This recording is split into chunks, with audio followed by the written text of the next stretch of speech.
Culture کا موازنہ کیا تو آہستہ آہستہ میں اس نتیجے پہ آتا گیا کہ وہ جو مغربی معاشرہ ہمارے سے آگے نکلا ہے اور ہم پیچھے رہ گئے، میں آہستہ آہستہ اس نتیجے پہ آ گیا کہ اس کی ایک وجہ ہے کہ ہمارے نبی صلی اللہ علیہ وسلم رحمت للعالمین، ہمارا جو رب ہے وہ رب العالمین ہے، رب المسلمین نہیں ہے، مسلمانوں کا خدا نہیں ہے، انسانوں کا خدا ہے۔ اور ہمارے جو نبی صلی اللہ علیہ وسلم تھے وہ سارے انسانوں کے لیے رحمت بن کے آئے۔ اللہ چاہتا تو وہ صرف مسلمانوں کے لیے رحمت بن کے آئے، لیکن وہ سب انسانوں کے لیے رحمت بن کے آئے۔ اس کا کیا مطلب ہے؟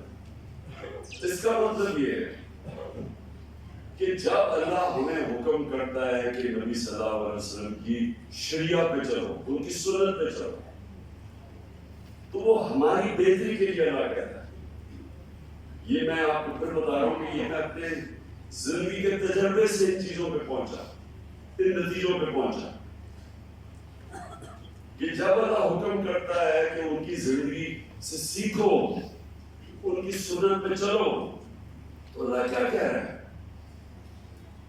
اللہ نے کیا، کیونکہ ہمارے سے پیار کرتا ہے، وہ اپنی مخلوق سے سب سے زیادہ پیار کرتا ہے، تو وہ ہمیں وہ راستہ دکھا رہا ہے جو راستہ انسان کے عروج کا ہے،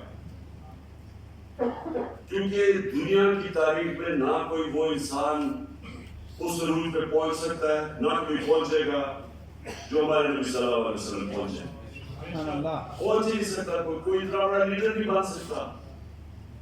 کسی ایک انگریزی کتاب ہے کہ دنیا کے جو 100 سب سے عظیم لوگ، انگریزی کتاب ہے، ولیم ہارٹ نے لکھی ہوئی ہے، انگریزی لکھی ہوئی ہے، اس میں وہ کتاب 100 انسانوں کی بات کرتا ہے کہ جو دنیا کے سب سے عظیم انسان ہے، اس میں جو وہ سب سے نمبر 1 رکھتا ہے وہ ہمارے نبی صلی اللہ علیہ وسلم۔ کیوں رکھتا ہے؟ کیونکہ کسی انسان نے اتنی زندگی میں اچیومنٹ کی نہیں، کسی انسان نے وہ دنیا کے اندر اس کو وہ عروج ملا ہی نہیں، وہ کام کیے ہی نہیں جو ایک انسان نے کیے۔ میں جب یونیورسٹی میں تھا، ہم کتابیں پڑھتے تھے کہ جی وہ فلانا آدمی بڑا کامیاب ہے، میں کرکٹ کی بھی کتاب میں جو اچھا کھلاڑی تھا اس کے اوپر پڑھتا تھا۔ کیوں پڑھتے تھے؟ کیونکہ ہم ان سے سیکھنا چاہتے تھے۔